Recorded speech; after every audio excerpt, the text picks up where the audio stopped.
강인수 회장의 하루는 언제나 같았습니다. 새벽 5시에 일어나 명상을 하고 아내와 딸의 영정 앞에 향을 피우는 것으로 시작했죠. 그리고 7년째 매일 같은 말을 반복했어요. 서연아, 아빠가 너무 보고 싶구나. 오늘도 강인수는 서연의 사진을 바라보며 눈시울을 붉혔습니다. 영정 속 서연은 21살 모습으로 영원히 멈춰 있어요. 밝게 웃는 얼굴이지만 그 웃음 뒤에 숨겨진 이야기는 강인수의 가슴을 무겁게 짓누르고 있었죠. 납치범이 보낸 마지막 전화를 받았을 때 내가 좀 더 냉정했더라면.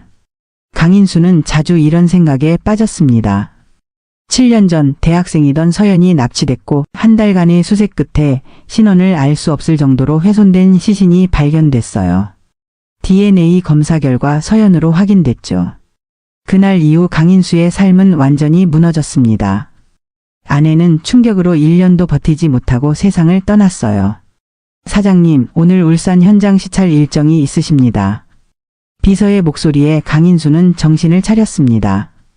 울산에 새로 짓는 마린 리조트 현장이었죠. 강인수는 평소라면 비서에게 맡겼을 일이지만 오늘은 직접 가보기로 했습니다. 그저 답답한 마음을 달래기 위해서였어요. 준비해주게. 차를 타고 가는 내내 강인수는 창밖을 바라보며 딸을 생각했어요. 서연이 살아있다면 지금쯤 30살이 되었겠죠. 어쩌면 결혼을 해서 강인수에게 손주를 안겨주었을지도 모릅니다. 하지만 그런 생각은 강인수의 마음을 더 아프게 할 뿐이었어요. 공사장에 도착한 강인수는 현장 책임자의 설명을 들으며 둘러보았습니다. 리조트 규모가 컸기 때문에 크고 작은 건설 장비들이 여기저기서 움직이고 있었죠. 그때였어요. 포크레인 한 대가 강인수의 시야에 들어왔습니다. 포크레인을 조종하는 여자의 모습이 눈에 들어왔어요. 안전모를 쓰고 있어서 얼굴이 잘 보이지 않았지만 그 순간 강인수는 발걸음을 멈췄습니다. 사장님, 괜찮으십니까? 강인수는 대답하지 않았어요. 그저 포크레인을 조종하는 여자를 바라볼 뿐이었죠. 여자가 잠시 조종을 멈추고 안전모를 벗자 강인수의 심장이 멎는 것 같았어요. 서연이? 강인수는 그 자리에 얼어붙었습니다. 포크레인 기사의 얼굴은 서연과 너무나도 흡사했어요. 같은 눈매, 같은 콧날, 그리고 입가에 살짝 띄는 미소까지. 강인수는 자신의 눈을 의심했죠. 아닐 거야. 내 딸은. 이미. 하지만 직감은 쉽게 가라앉지 않았습니다. 강인수는 비서에게 속삭였어요. 저 포크레인 기사에 대해 알아봐. 네? 저 기사 말씀이십니까? 그래, 이름이 뭔지, 얼마나 일했는지 모든 것을 알아봐. 비서는 고개를 끄덕이고 현장 관리자에게 다가갔습니다. 강인수는 그동안 포크레인 기사를 계속 지켜봤어요. 여자는 안전모를 다시 쓰고 작업을 계속했죠. 몸짓 하나하나가 서연을 연상시켰습니다. 특히 왼손잡이인 점이 강인수의 의심을 더 키웠어요. 서연이도 왼손잡이였지. 잠시 후 비서가 돌아왔습니다. 지은이라고 합니다. 박지은. 이 현장에서 일한 지는 1년 정도 됐다고 하네요. 그전에는 다른 건설 현장에서 일했다고 합니다. 올해 30살이고요. 30살. 서연이 살아있다면 정확히 그 나이였습니다. 강인수의 심장이 빠르게 뛰기 시작했어요. 더 조사해. 과거 이력, 가족관계 모든 것을 알아봐야 해. 그날 밤 강인수는 잠을 이루지 못했습니다. 서연의 사진첩을 꺼내 한 장 한 장 넘겨보았어요. 마지막 생일 파티 사진, 대학 입학식 날 찍은 사진, 서연이 좋아하던 햄버거 가게에서 찍은 사진. 그리고 마지막 페이지에는 장례식 날 찍은 영정 사진이 있었죠. 내가 미쳤나. 서연이는 이미. 강인수는 머리를 흔들었습니다. 하지만 오늘 본 그 여자의 얼굴이 자꾸만 떠올랐어요. 너무나도 닮아 있었죠. 만약 정말 서연이라면. 하지만 어떻게? 시신은 확실히 서연이었습니다. DNA 검사로 확인했으니까요. 다음 날 강인수는 다시 현장을 찾았어요. 이번에는 포크레인 기사 지은을 더 가까이서 관찰하기 위해서였죠. 지은은 작업을 마치고 휴식 시간을 가지고 있었습니다. 강인수는 멀리서 지켜보았어요. 지은이 물병을 들어 물을 마실 때 강인수의 눈이 커졌습니다. 서연이 물을 마실 때 하던 특이한 습관, 왼쪽 입가로만 물을 마시는 그 습관을 지은도 가지고 있었어요. 이건 우연일 수가 없어. 강인수는 결심했습니다. 반드시 진실을 밝혀내야 했어요. 다음 날 강인수는 자신의 가장 신뢰하는 사설 탐정에게 전화를 걸었습니다. 박완석 씨, 조사해야 할 사람이 있네. 누구십니까, 회장님? 박지은이라는 여자야. 울산 마린 리조트 공사장에서 포크레인 기사로 일하고 있어. 탐정은 잠시 침묵했다가 말했어요. 혹시 회장님 따님과 관련이 있습니까? 강인수는 깊은 숨을 내쉬었습니다. 그건 내가 알아봐야 할 일이네. 가능한 한 빨리 조사해주게. 3일 후 박 탐정이 강인수의 사무실을 찾아왔습니다. 그의 표정이 심상치 않았어요. 회장님, 조사 결과를 말씀드리겠습니다. 강인수는 긴장된 표정으로 고개를 끄덕였죠. 박지은이라는 여성은 7년 전부터 기록이 시작됩니다. 그 이전의 기록은 전혀 없어요. 7년 전이라고? 네, 정확히 말하자면 7년 2개월 전입니다. 충남의 한 병원에서 의식 불명 상태로 발견되었다가 깨어났는데 자신이 누구인지 전혀 기억하지 못했다고 해요. 소지품도 없었고 신원을 확인할 수 있는 것이 아무것도 없었죠. 강인수의 손이 떨렸습니다. 7년 2개월 전. 서연이 납치된 시점과 맞아떨어졌어요. 병원에서는 그녀를 지은이라고 불렀고 나중에 그 이름으로 새 신분증을 발급받았습니다. 한 중년 부부가 그녀를 임양했다고 하네요.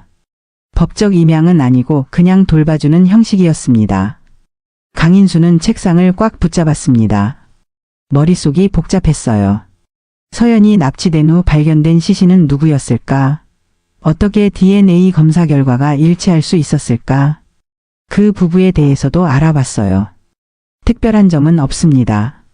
남편은 건설 현장 소장이었는데 아마 그 영향으로 지은 씨가 포크레인을 배우게 된 것 같아요. 강인수는 창밖을 바라보았습니다.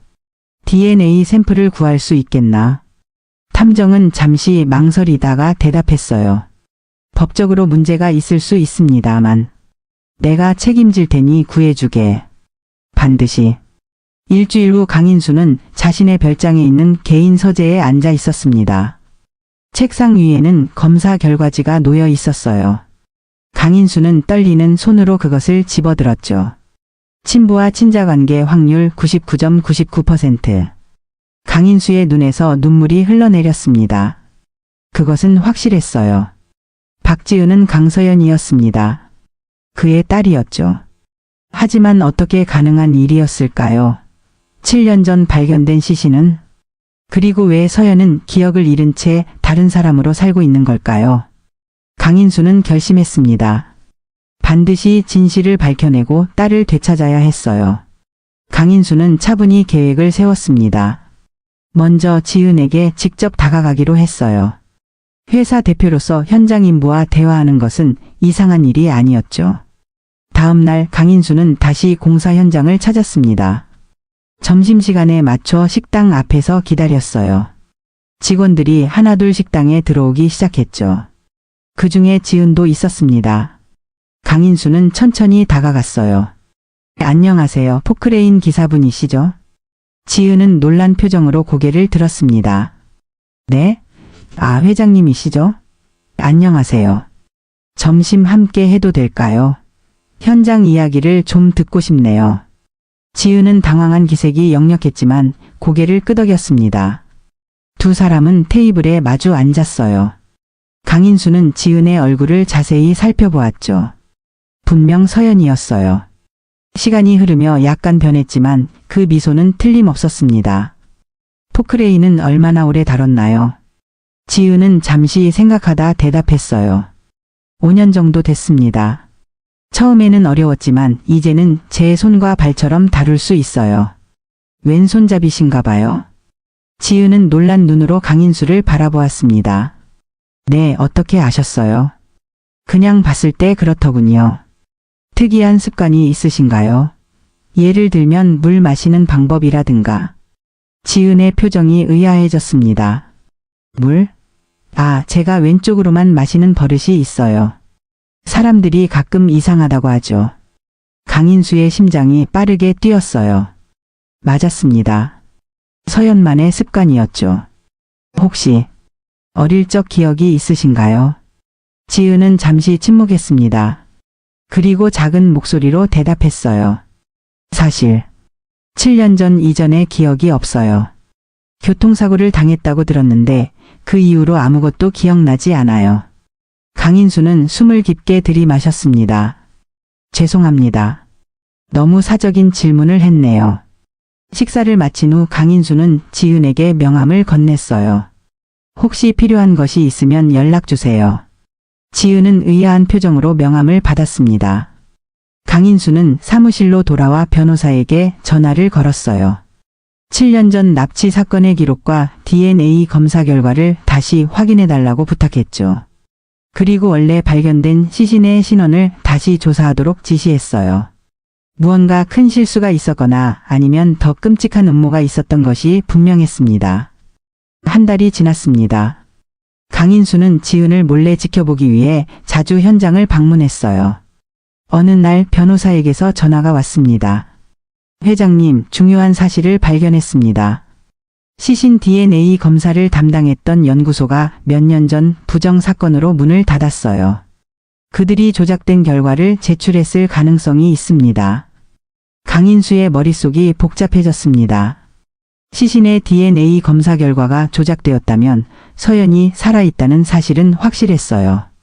그러나 왜 누군가가 그런 짓을 했을까요? 그리고 서연은 왜 기억을 잃은 채 다른 사람으로 살아야 했을까요?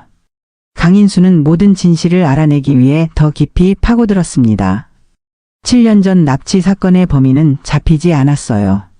하지만 이제 와서 생각해보니 그 모든 것이 의심스러웠죠. 변호사와 사설 탐정은 함께 추적을 시작했습니다. 그들은 DNA 검사소의 전 직원들을 찾아내고 당시 상황을 조사했어요. 마침내 중요한 단서를 발견했습니다. 회장님, 당시 강서연 씨의 납치 사건은 회장님의 라이벌 기업과 관련이 있었던 것 같습니다. 그들이 회장님을 무너뜨리기 위해 계획한 일이었죠. 강인수는 충격에 휩싸였습니다. 무슨 소리야? 그들은 서연 씨를 납치한 후 다른 시신을 서연 씨의 것으로 조작했어요. 그리고 서연 씨에게는 약물을 투여해 기억을 잃게 만들었습니다. 이 모든 이야기가 믿기지 않았어요. 하지만 모든 퍼즐 조각이 맞아떨어졌죠. 그렇다면 서연이는 정말 살아있는 거야? 네, 그리고 그녀는 지금 박지은이라는 이름으로 살고 있습니다. 강인수는 결심했습니다. 지은에게 진실을 말해야 했어요. 하지만 어떻게 접근해야 할지 고민이었습니다. 갑자기 나타나 당신은 내 딸이에요 라고 말한다면 지은은 당연히 놀라고 혼란스러울 테니까요. 며칠 후 강인수는 지은에게 전화를 걸었습니다. 지은 씨, 혹시 시간이 되면 만나서 이야기를 나누고 싶은데요. 지은은 잠시 망설이다가 동의했어요. 네, 괜찮습니다. 어디서 만날까요? 두 사람은 한적한 카페에서 만났습니다. 강인수는 떨리는 마음을 진정시키려 노력했어요. 사실 지은 씨에게 드릴 말씀이 있어서 연락드렸습니다. 지은은 호기심 어린 눈으로 강인수를 바라보았어요. 네, 말씀해 보세요. 강인수는 깊은 숨을 들이마시고 말했습니다. 지은 씨 혹시 7년 전 기억이 조금이라도 돌아온 적이 있나요? 지은은 놀란 표정을 지었어요. 아니요, 전혀요. 왜 그런 질문을 하시죠? 강인수는 서랍에서 사진 한 장을 꺼냈습니다. 서연의 대학 입학식 날 찍은 사진이었어요. 이 사진 속 여자가 누구인지 알 수 있나요? 지은은 사진을 받아들고 자세히 보았습니다. 그리고 놀란 표정으로 고개를 들었어요. 이건 제가 아닌가요? 하지만 저는 이런 교복을 입은 적이 없는데. 그녀는 내 딸 강서연입니다. 7년 전 납치된 후 사망한 것으로 알려진 내 딸이에요. 지은의 얼굴이 창백해졌습니다. 무슨 말씀이신지. 저는 박지은이에요. 제가 어떻게 회장님 따님일 수가 있죠? 강인수는 차분히 설명을 시작했습니다. DNA 검사 결과 납치 사건의 진실, 그리고 자신이 발견한 모든 증거에 대해 이야기했어요. 지은 씨, 당신은 내 딸 강서연입니다. 7년 전 납치된 후 누군가가 당신의 기억을 지우고 새로운 정체성을 부여했어요. 지은은 고개를 세차게 흔들었습니다. 그럴 리가 없어요. 제가 어떻게... 그녀의 눈에는 혼란스러움이 가득했어요. 이건 DNA 검사 결과입니다. 우리는 부녀 관계가 맞아요. 강인수는 서류를 건넸습니다. 지은은 떨리는 손으로 서류를 받아들었어요. 그녀의 눈에서 눈물이 흘러내렸습니다. 저는 정말 모르겠어요. 제 기억 속에는 공사장에서 일하는 것, 그리고 임양해주신 부모님과의 생활밖에 없는데. 강인수는 지은의 손을 잡았습니다. 서연아. 아니, 지은 씨. 억지로 받아들이라는 게 아니에요. 다만 진실을 알 필요가 있다고 생각했을 뿐이죠. 지은은 잠시 침묵했습니다. 그리고 조용히 말했어요. 시간이 필요해요. 이 모든 걸 받아들이기에는. 물론이죠. 충분한 시간을 드리겠습니다. 그날 이후 지은은 자신의 과거에 대해 생각하기 시작했습니다. 가끔씩 이상한 꿈을 꾸기도 했어요. 꿈에서 그녀는 큰 집에 살고 있었고 어떤 남자가 그녀에게 서연아라고 부르고 있었죠. 어느 날 밤 지은은 특별히 선명한 꿈을 꾸었습니다. 그녀는 작은 호수가 있는 정원에서 놀고 있었어요. 그녀의 옆에는 강인수로 보이는 남자가 있었고 그는 딸에게 노래를 불러주고 있었죠. 나비야 나비야 이리 날아오너라. 노랑나비 흰나비 춤을 추며 오너라. 지은은 깜짝 놀라 잠에서 깨어났습니다. 그 노래를 어디선가 들은 것 같았어요. 그녀는 떨리는 손으로 강인수가 준 명함을 찾아 전화를 걸었습니다. 회장님, 혹시 나비야 나비야라는 노래를 아시나요? 강인수의 목소리가 떨렸습니다. 그건 내가 서연이에게 어릴 때 항상 불러주던 자장가였어. 지은의 눈에서 눈물이 흘러내렸습니다. 제가 꿈에서 봤어요. 정원이 있는 집에서. 그건 우리 별장이었어. 서연이가 어릴 때 자주 가던 곳이었지. 지은은 용기를 내어 물었어요. 그 별장, 지금도 있나요? 물론이지. 아직 그대로 있어. 가보고 싶어요. 혹시 제 기억이 돌아올지도 모르잖아요. 주말 강인수와 지은은 별장으로 향했습니다. 차 안은 침묵으로 가득했어요. 지은은 창밖을 바라보며 생각에 잠겼고 강인수는 운전에 집중하는 척하며 가끔씩 지은을 힐끔거렸죠. 2시간 후 그들은 강원도 산속에 위치한 별장에 도착했습니다. 소나무로 둘러싸인 아름다운 별장이었어요. 지은은 차에서 내려 잠시 주변을 둘러보았습니다. 어떤가요? 기억나는 게 있나요? 강인수가 조심스럽게 물었어요. 지은은 천천히 고개를 흔들었습니다. 아직은 낯설어요. 두 사람은 별장 안으로 들어갔어요. 내부는 오래된 가구들로 꾸며져 있었지만 깨끗하게 관리되고 있었습니다. 강인수는 지은을 응접실로 안내했어요. 여기서 많은 시간을 보냈어. 특히 겨울에는 벽난로 앞에서 책을 읽곤 했지. 지은은 주변을 천천히 둘러보았습니다. 그리고 갑자기 걸음을 멈췄어요. 벽에 걸린 사진 한 장이 그녀의 시선을 사로잡았죠. 이건... 강인수는 지은의 시선을 따라 사진을 바라보았습니다. 서연이 16살 때 찍은 사진이었어요. 호숫가에서 수박을 먹고 있는 모습이었죠. 내가 수박을 정말 좋아했어. 항상 가운데 부분만 먹고 나머지는 남겼지. 지은의 눈이 커졌습니다. 저도 가운데만 먹어요. 항상 그랬어요. 강인수는 미소를 지었습니다. 그런 습관은 변하지 않나 봐. 기억이 사라져도 몸은 기억하는 모양이구나. 지은은 벽에 걸린 다른 사진들도 살펴보았어요. 많은 사진 속에는 자신과 닮은 여자아이가 있었습니다. 웃고 있는 모습, 울고 있는 모습, 졸업식 날의 모습. 모두 낯설면서도 어딘가 친숙했죠. 이쪽으로 와볼래? 강인수가 지은을 2층으로 안내했습니다. 그들은 분홍색 문 앞에 섰어요. 이곳은 서연이의 방이었어. 납치된 이후로 한 번도 건드리지 않았지. 강인수가 문을 열자 약간 먼지 냄새가 났지만 방 안은 깨끗했습니다. 침대, 책상, 옷장이 그대로 있었고 벽에는 아이돌 포스터들이 붙어 있었어요. 책상 위에는 일기장이 놓여 있었죠. 지은은 천천히 방 안으로 들어갔습니다. 이상한 감정이 그녀를 감쌌어요. 이곳이 자신의 방이었다는 사실이 믿기지 않았지만 동시에 어딘가 모르게 편안함을 느꼈습니다. 그녀는 침대에 앉아 보았어요. 그리고 문득 눈길이 베개 밑으로 향했습니다. 무언가가 그녀의 시선을 끌었어요. 지은은 베개를 들어 올렸고 그 아래에는 작은 곰 인형이 있었습니다. 그 순간 지은의 머릿속에 기억의 파편이 스쳐 지나갔어요. 어린 소녀가 그 곰 인형을 안고 잠들고 있었습니다. 그리고 누군가가 서연아, 잘자 하고 속삭이는 소리가 들렸죠. 지은의 손이 떨렸습니다. 그녀는 곰 인형을 들어 올렸어요. 포포. 강인수의 눈이 커졌습니다. 뭐라고 했니? 이 인형 이름이 포포죠. 지은의 목소리는 떨렸어요. 강인수는 놀란 표정으로 고개를 끄덕였습니다. 맞아. 어떻게 알았니? 모르겠어요. 그냥. 갑자기 이름이 떠올랐어요. 지은은 곰 인형을 가슴에 안았습니다. 그리고 갑자기 눈물이 흘러내렸어요. 이유를 알 수 없는 슬픔과 그리움이 그녀를 덮쳤죠. 아빠. 지은은 자신도 모르게 말했습니다. 그리고 바로 손으로 입을 가렸어요. 죄송해요. 저도 모르게. 강인수의 눈에서도 눈물이 흘러내렸습니다. 괜찮아. 정말 괜찮아. 이후 몇 주 동안 지은은 매주 주말마다 별장을 찾았습니다. 기억은 천천히 조각조각 돌아오기 시작했어요. 처음에는 단편적인 이미지들이었습니다.